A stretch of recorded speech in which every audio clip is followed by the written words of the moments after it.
Welcome. Welcome to the 12th episode of the Glenmo Walk Down Broadway. As you might recall from our 11th part, we started at Union Square and then continued down Broadway to talk about Grace Church, Strand Bookstore. So now we're at Houston and we're going to continue down Broadway and explore an amazing history that is south of Houston, or Soho. Excuse me. Hi, is this the way to Houston Street? Actually, it's Houston Street. Are you from Texas? I am. William Houston is what the street's named after, and he was a member of the Continental Congress, while Samuel Houston was still a baby. Right. I love the city of Houston, so I'm sure I'm going to love the street name Houston. It's Houston.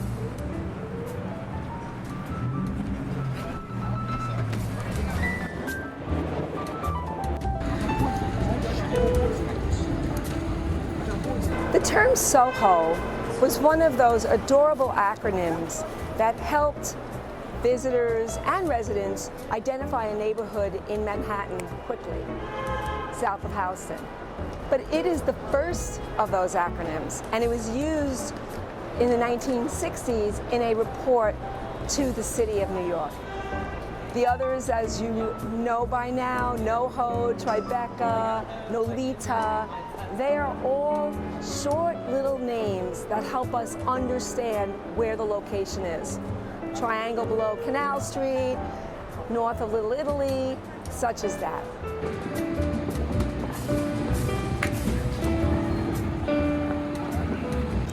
We are just off of Broadway at 129 Spring Street. In 1799, a young woman went missing. Her name was Elma Sands, and her body was found in a well at this location.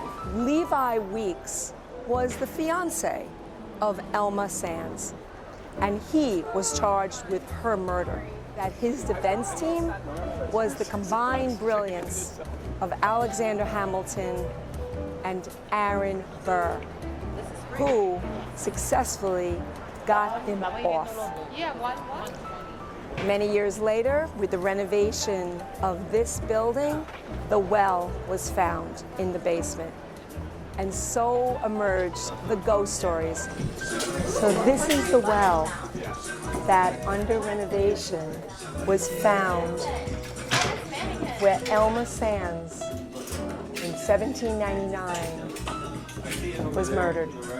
So do you see any ghosts in there? Personally, I haven't seen anything. I had a customer come in once. She said she grew up 2 blocks away from here. And this place used to be a restaurant before it was the store. And the people in the restaurant would hear the wife that was thrown down there scream, and her baby would cry.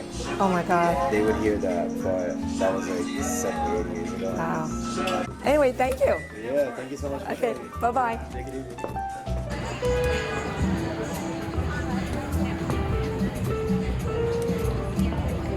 So the history of this area goes back obviously to the 1600s, does most of New York City history.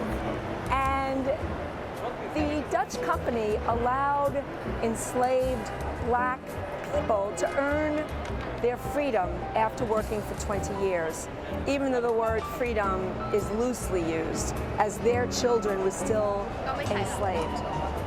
And in order to create a buffer between New Amsterdam and those that might want to invade New Amsterdam, they used this land north of Canal Street for farms for these individuals. So this area was really considered one of the first black communities.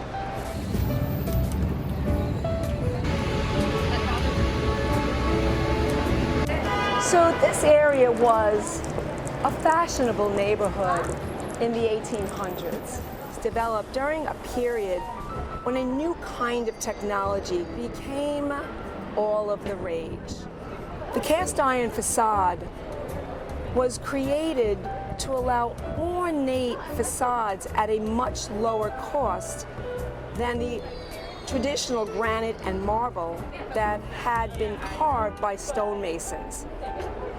In many cases, there is a very plain brick or stone building that's underneath, and the cast iron is hung onto that basic building to give it this beautiful finished look.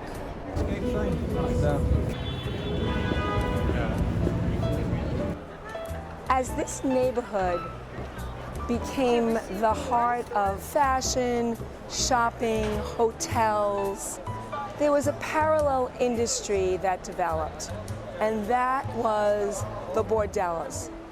There was a point between 1860s, 1880s that more than half of all of the houses of ill repute were housed in this small area.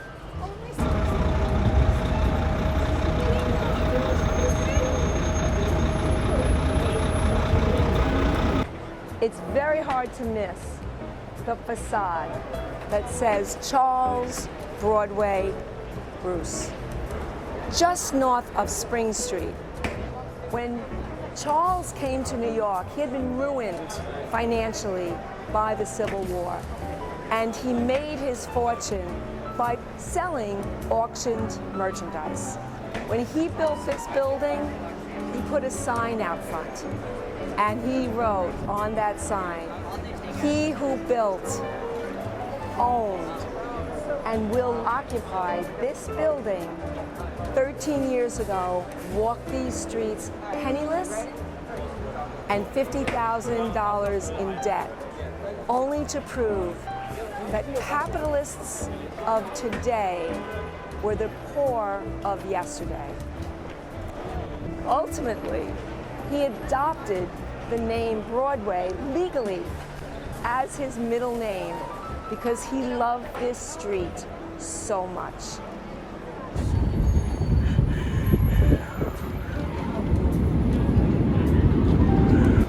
Behind me is the beautiful Howitz building. It was built in 1857, and it sold chandeliers, fine glassware, china, silverware to the wealthy.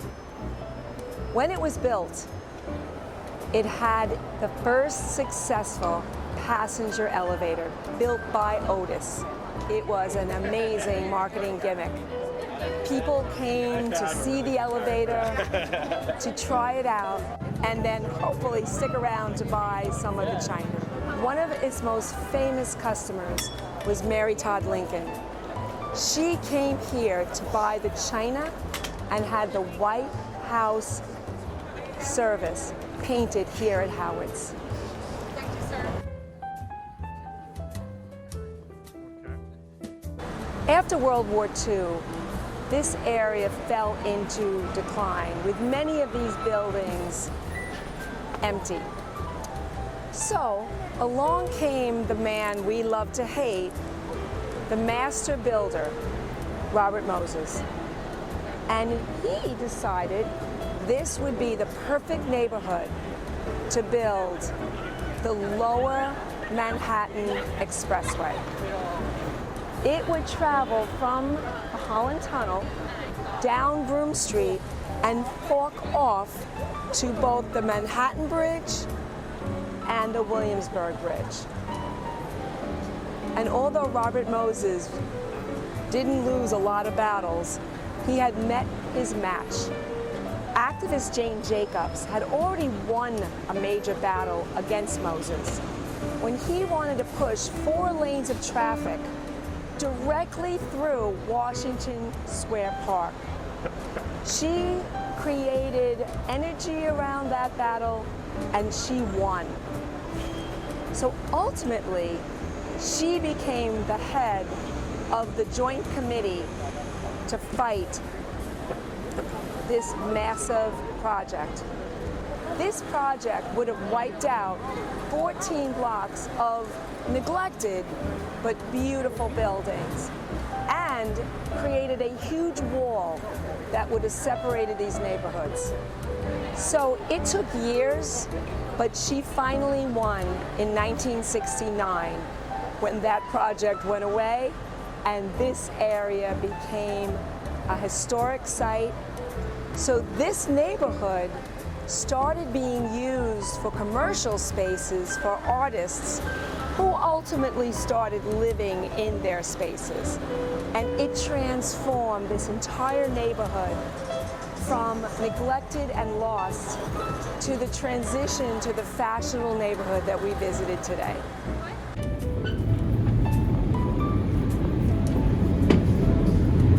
So we've now arrived at Canal Street. So Canal Street was formed because of the Collect Pond, which was a body of water that was the source of drinking water for the old city that is south of us.